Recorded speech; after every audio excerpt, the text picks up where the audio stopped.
नम नारायणाय गोविन्दं गोकुलानन्दं गोपालं गोपीवल्लभं गोवर्धनोद्धरं धीरं तं वन्दे गोमतीप्रियं। नम नारायणं नारकारं नरवीरं नरोत्तमं नृसिंहं नागनाथं च वन्दे तं नरकान्तकम्। पीताम्बरं पद्मनाभं पद्माक्षं पुरुषोत्तमं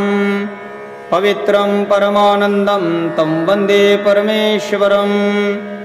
रं राघवं रामचन्द्रं च रावणारिं रमापतिं राजीवलोचनं रामं तं वन्दे रघुनन्दनं। वं वामनं विश्वरूपं च वासुदेवं च विठ्ठलं विश्वेश्वरं विभुं व्याप्तं तं वन्दे देववल्लभं। दं दामोदरं दिव्यसिंहं दयालुं दीननायकं दैत्यारिं देवदेवेश तं वन्दे देवकीसुतं। मम मुरारिं माधवं वत्सं मुकुन्दं मुष्टिवर्धनं मुञ्जकेशं महाबाहुं तं वन्दे मधुसूदनं। कं केशवं कमलाकान्तं कामेशं कौस्तुभप्रियं कौमोदकेधरं कृष्णं तं वन्दे कौरवान्तकं।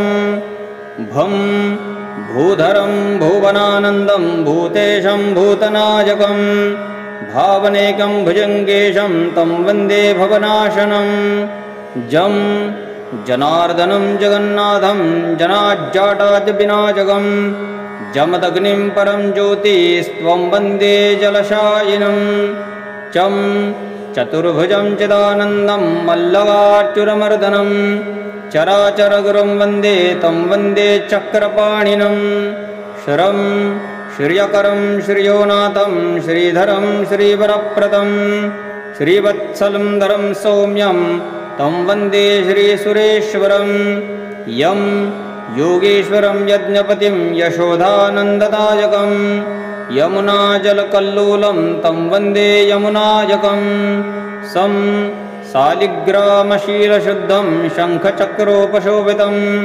सुरासुरे सदा सेव्यं तं वन्दे साधुवल्लभं। त्रिविक्रमं तपोमूर्तिं त्रिविधगौघनाशनं त्रिस्थलं तीर्थराजेन्द्रं तं वन्दे तुलसीप्रियम्।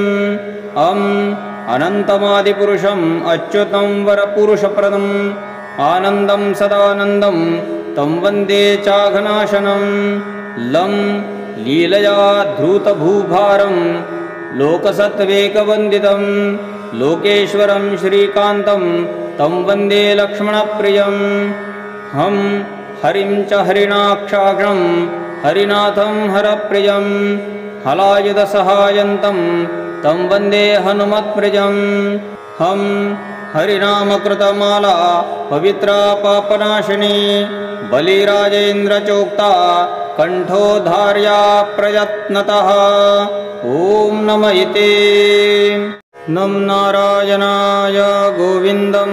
गोकुलानन्दं गोपालं गोपीवल्लभं गोवर्धनोद्धरं धीरं तं वन्दे गोमतीप्रियं। नम नारायणं नारकारं नरवीरं नरोत्तमं नृसिंहं नागनाथं च वन्दे तं नरकान्तकम्। पीताम्बरं पद्मनाभं पद्माक्षं पुरुषोत्तमं पवित्रं परमानन्दं तं वन्दे परमेश्वरं। रं राघवं रामचन्द्रं च रावणारिं रमापतिं राजीवलोचनं रामं तं वन्दे रघुनन्दनं। वं वामनं विश्वरूपं च वासुदेवं च विठ्ठलं विश्वेश्वरं विभुं व्याप्तं तं वन्दे देववल्लभं। दं दामोदरं दिव्यसिंहं दयालुं दीननायकं दैत्यारिं देवदेवेश तं वन्दे देवकीसुतं। मम मुरारिं माधवं वत्सं मुकुन्दं मुष्टिवर्धनं मुञ्जकेशं महाबाहुं तं वन्दे मधुसूदनं। कं केशवं कमलाकान्तं कामेशं कौस्तुभप्रियं कौमोदकेधरं कृष्णं तं वन्दे कौरवान्तकं भं भूधरं भुवनानन्दं भूतेशं भूतनायकं भावनेकं भुजङ्गेशं तं वन्दे भवनाशनं जं जनार्दनं जगन्नाथं जनाज्जाटाद्विनाशकं जमदग्निं परं ज्योतिस्त्वं वन्दे जलशायिनं चं चतुर्भुजं चिदानन्दं मल्लवार्चुरमर्दनं चराचरगुरुं वन्दे तं वन्दे चक्रपाणिनं शरं श्रियकरं श्रियोनाथं श्रीधरं श्रीवरप्रदं श्रीवत्सलं धरं सौम्यं तं वन्दे श्रीसुरेश्वरं यं योगेश्वरं यज्ञपतिं यशोधानन्ददायकं यमुनाजलकल्लोलं तं वन्दे यमुनायकं सं शालिग्रामशीलशुद्धं शङ्खचक्रोपशोभितं सुरासुरे सदा सेव्यं तं वन्दे साधुवल्लभं त्रिविक्रमं तपोमूर्तिं त्रिविधगौघनाशनं त्रिस्थलं तीर्थराजेन्द्रं तं वन्दे तुलसीप्रियम् अनन्तमादिपुरुषम् अच्युतं वरपुरुषप्रदम् आनन्दं सदानन्दं तं वन्दे चाघनाशनं लं लीलया धृतभूभारं लोकसत्त्वेकवन्दितं लोकेश्वरं श्रीकान्तं तं वन्दे लक्ष्मणप्रियं हं हरिं च हरिणाक्षाघ्नं हरिनाथं हरप्रियं हलायुधसहायन्तं तं वन्दे हनुमत्प्रियं हं हरिनामकृतमाला पवित्रा पापनाशिनी बलिराजेन्द्रचोक्ता कण्ठोद्धार्या प्रयत्नतः ॐ नम इति नं नारायणाय गोविन्दं गोकुलानन्दं गोपालं गोपीवल्लभं गोवर्धनोद्धरं धीरं तं वन्दे गोमतीप्रियं नं नारायणं नारकारं नरवीरं नरोत्तमं नृसिंहं नागनाथं च वन्दे तं नरकान्तकं पीताम्बरं पद्मनाभं पद्माक्षं पुरुषोत्तमं पवित्रं परमानन्दं तं वन्दे परमेश्वरं रं राघवं रामचन्द्रं च रावणारिं रमापतिं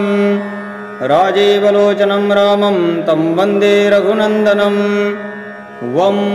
वामनं विश्वरूपं च वासुदेवं च विठ्ठलं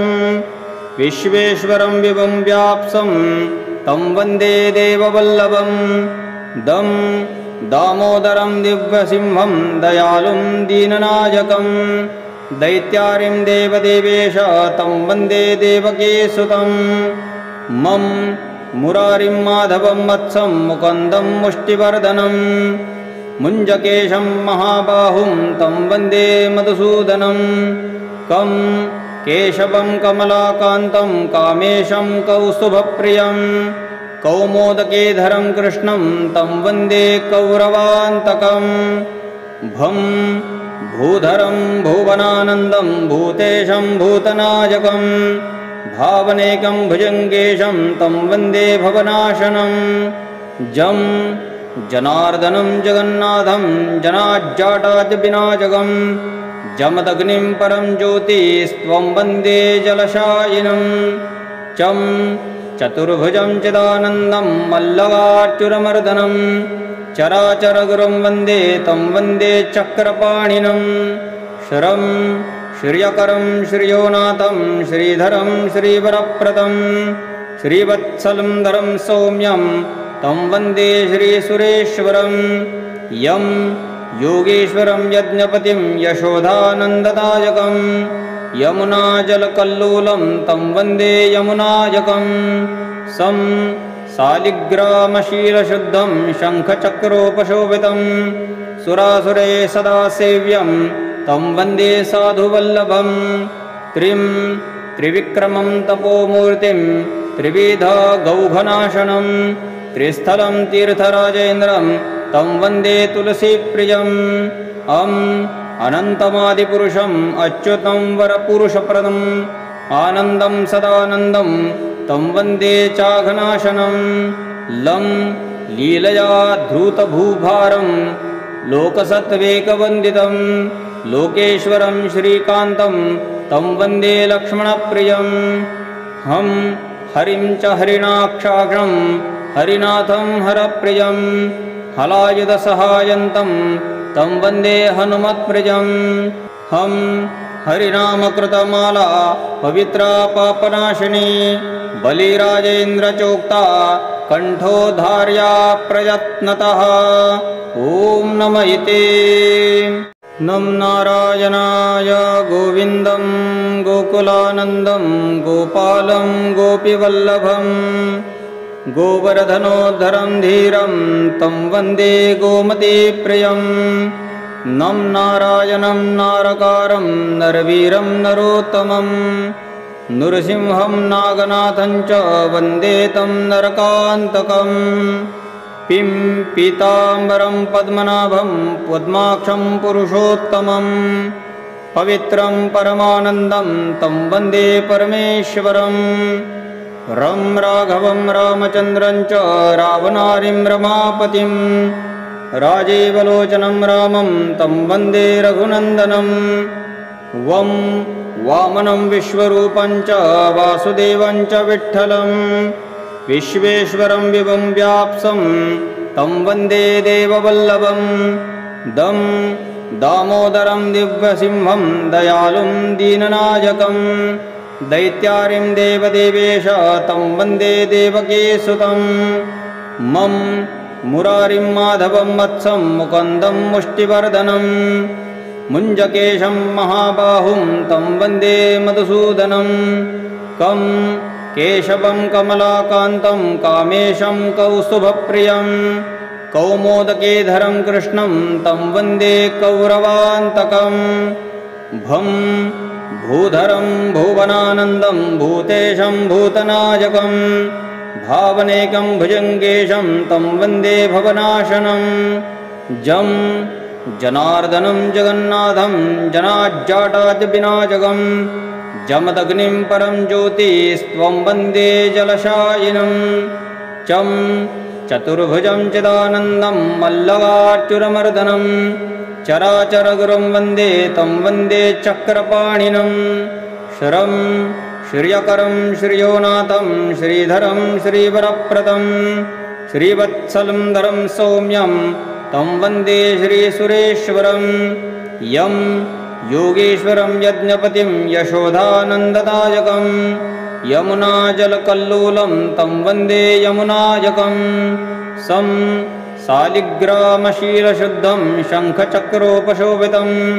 सुरासुरे सदा सेव्यं तं वन्दे साधुवल्लभं त्रिविक्रमं तपोमूर्तिं त्रिविधगौघनाशनं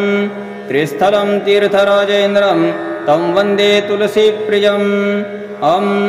अनन्तमादिपुरुषम् अच्युतं वरपुरुषप्रदम् आनन्दं सदानन्दं तं वन्दे चाघनाशनं लं लीलया धृतभूभारं लोकसत्त्वेकवन्दितं लोकेश्वरं श्रीकान्तं तं वन्दे लक्ष्मणप्रियं हं हरिं च हरिणाक्षाग्रं हरिनाथं हरप्रियं हलायुधसहायन्तं तं वन्दे हनुमत्प्रियं हं हरिनामकृतमाला पवित्रा पापनाशिनी बलिराजेन्द्रचोक्ता कण्ठोद्धार्या प्रयत्नतः ॐ नम इति नं नारायणाय गोविन्दं गोकुलानन्दं गोपालं गोपीवल्लभं गोवर्धनोद्धरं धीरं तं वन्दे गोमतीप्रियं नं नारायणं नारकारं नरवीरं नरोत्तमं नृसिंहं नागनाथं च वन्दे तं नरकान्तकं पीताम्बरं पद्मनाभं पद्माक्षं पुरुषोत्तमं पवित्रं परमानन्दं तं वन्दे परमेश्वरं रं राघवं रामचन्द्रं च रावणारिं रमापतिं राजीवलोचनं रामं तं वन्दे रघुनन्दनं वं वामनं विश्वरूपं च वासुदेवं च विठ्ठलं विश्वेश्वरं विभुं व्याप्सं तं वन्दे देववल्लभं दं दामोदरं दिव्यसिंहं दयालुं दीननायकं दैत्यारिं देवदेवेश तं वन्दे देवकीसुतं मम मुरारिं माधवं वत्सं मुकुन्दं मुष्टिवर्धनं मुञ्जकेशं महाबाहुं तं वन्दे मधुसूदनं कं केशवं कमलाकान्तं कामेशं कौस्तुभप्रियं कौमोदकेधरं कृष्णं तं वन्दे कौरवान्तकं भं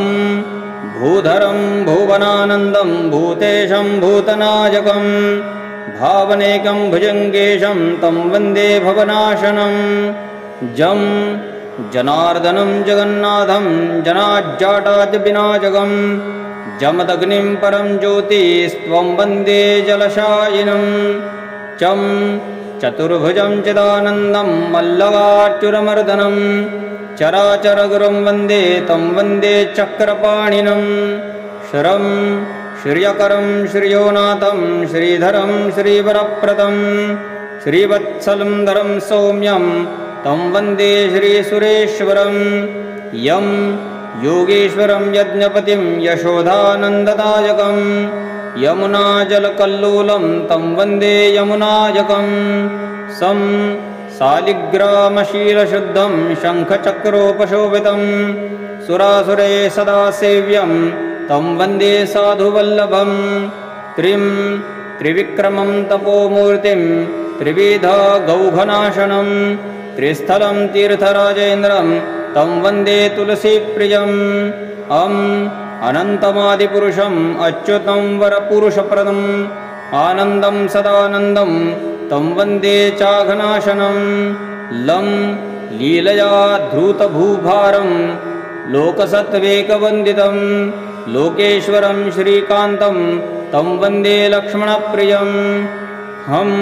हरिं च हरिणाक्षाघ्नं हरिनाथं हरप्रियं हलायुधसहायन्तं तं वन्दे हनुमत्प्रियं हं हरिनामकृतमाला पवित्रा पापनाशिनी बलिराजेन्द्रचोक्ता कण्ठोद्धार्या प्रयत्नतः ॐ नम इति नं नारायणाय गोविन्दं गोकुलानन्दं गोपालं गोपीवल्लभं गोवर्धनोद्धरं धीरं तं वन्दे गोमतीप्रियं नं नारायणं नारकारं नरवीरं नरोत्तमं नृसिंहं नागनाथं च वन्दे तं नरकान्तकं पीताम्बरं पद्मनाभं पद्माक्षं पुरुषोत्तमं पवित्रं परमानन्दं तं वन्दे परमेश्वरं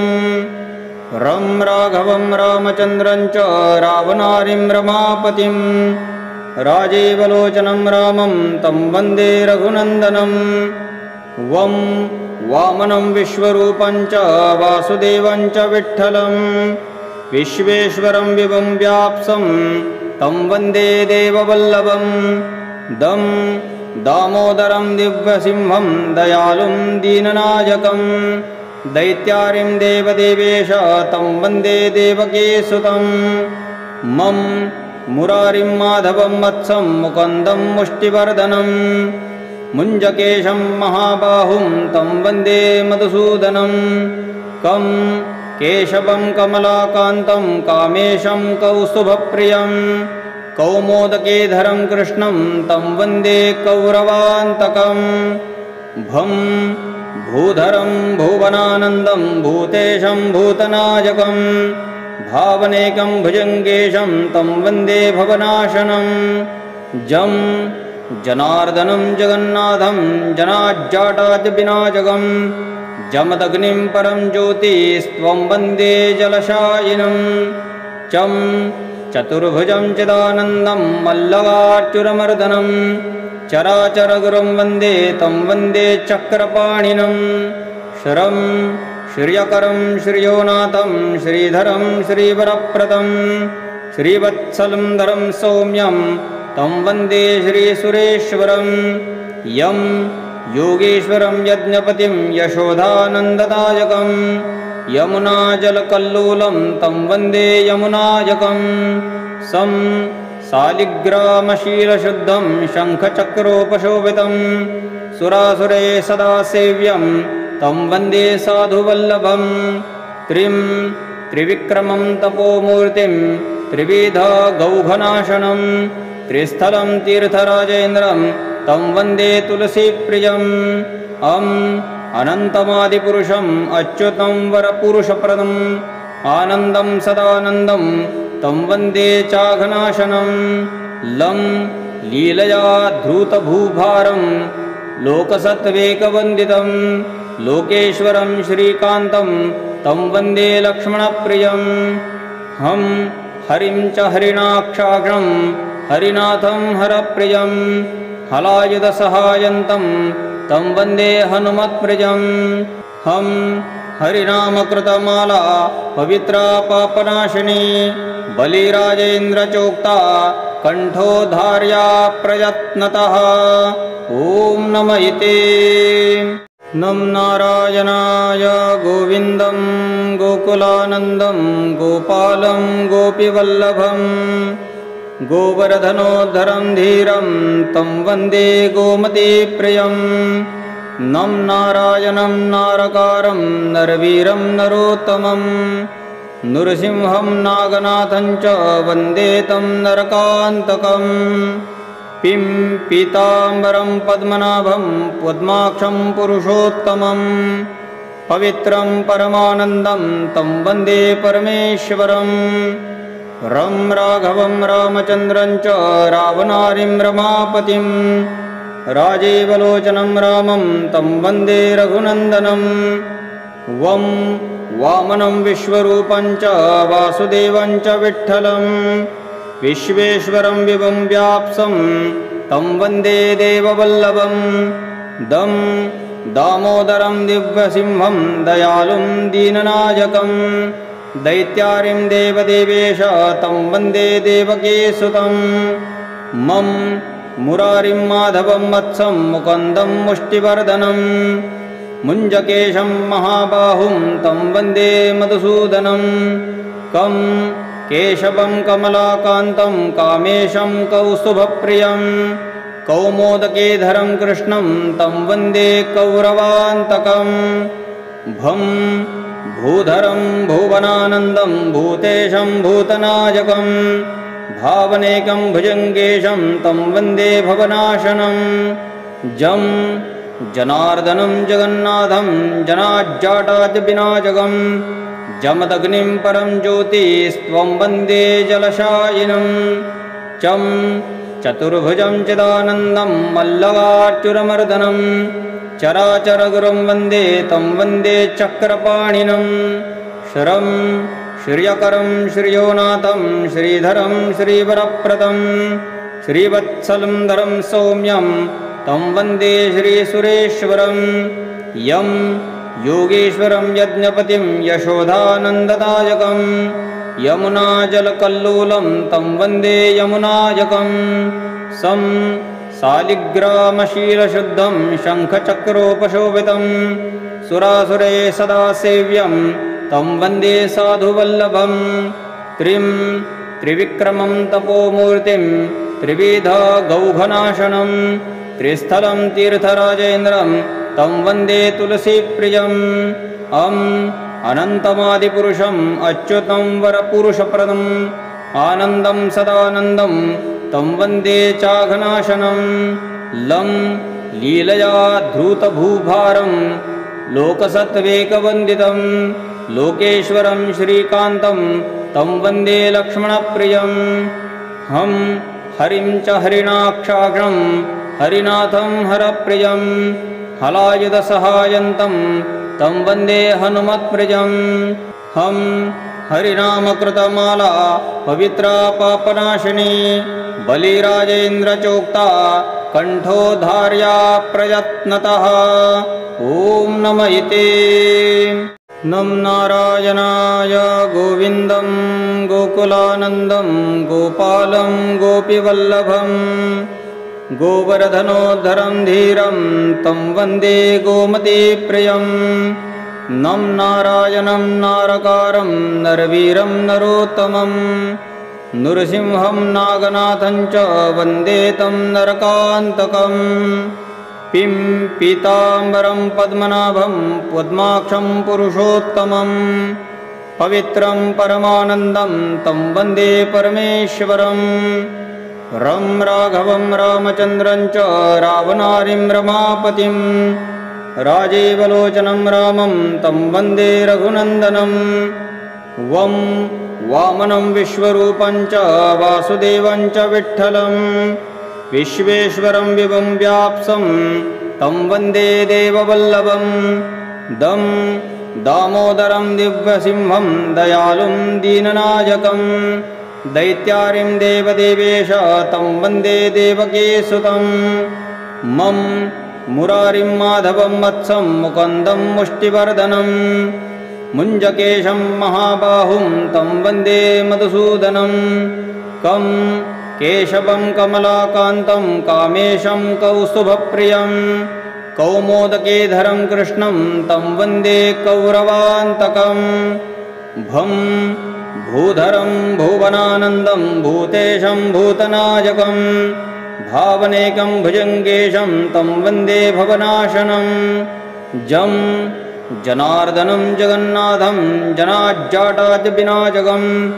जमदग्निं परं ज्योतिस्त्वं वन्दे जलशायिनं चं चतुर्भुजं चिदानन्दं मल्लवार्चुरमर्दनं चराचरगुरुं वन्दे तं वन्दे चक्रपाणिनं शरं श्रियकरं श्रियोनाथं श्रीधरं श्रीवरप्रदं श्रीवत्सलं धरं सौम्यं तं वन्दे श्रीसुरेश्वरं यं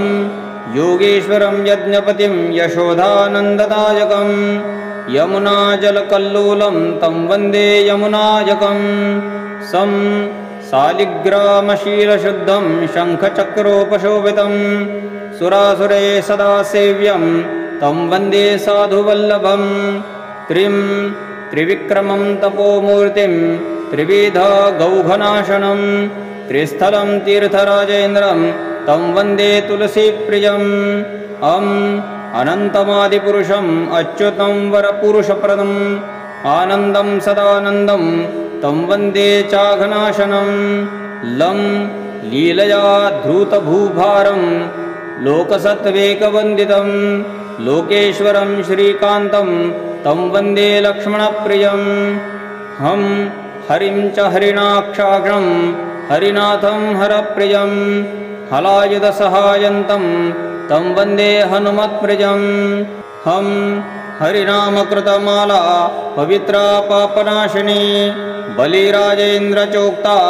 कण्ठोद्धार्या प्रयत्नतः ॐ नम इति नं नारायणाय गोविन्दं गोकुलानन्दं गोपालं गोपीवल्लभं गोवर्धनोद्धरं धीरं तं वन्दे गोमतीप्रियं नं नारायणं नारकारं नरवीरं नरोत्तमं नृसिंहं नागनाथं च वन्दे तं नरकान्तकम् पीताम्बरं पद्मनाभं पद्माक्षं पुरुषोत्तमं पवित्रं परमानन्दं तं वन्दे परमेश्वरं रं राघवं रामचन्द्रं च रावणारिं रमापतिं राजीवलोचनं रामं तं वन्दे रघुनन्दनं वं वामनं विश्वरूपं च वासुदेवं च विठ्ठलं विश्वेश्वरं विभुं व्याप्तं तं वन्दे देववल्लभं दं दामोदरं दिव्यसिंहं दयालुं दीननायकं दैत्यारिं देवदेवेश तं वन्दे देवकीसुतं मं मुरारिं माधवं वत्सं मुकुन्दं मुष्टिवर्धनं मुञ्जकेशं महाबाहुं तं वन्दे मधुसूदनं कं केशवं कमलाकान्तं कामेशं कौस्तुभप्रियं कौमोदकेधरं कृष्णं तं वन्दे कौरवान्तकं भं भूधरं भुवनानन्दं भूतेशं भूतनायकं भावनेकं भुजङ्गेशं तं वन्दे भवनाशनं जं जनार्दनं जगन्नाथं जनाज्जाटाद्विनाशकं जमदग्निं परं ज्योतिस्त्वं वन्दे जलशायिनं चं चतुर्भुजं चिदानन्दं मल्लवार्चुरमर्दनं चराचरगुरुं वन्दे तं वन्दे चक्रपाणिनं शरं श्रियकरं श्रियोनाथं श्रीधरं श्रीवरप्रदं श्रीवत्सलं धरं सौम्यं तं वन्दे श्रीसुरेश्वरं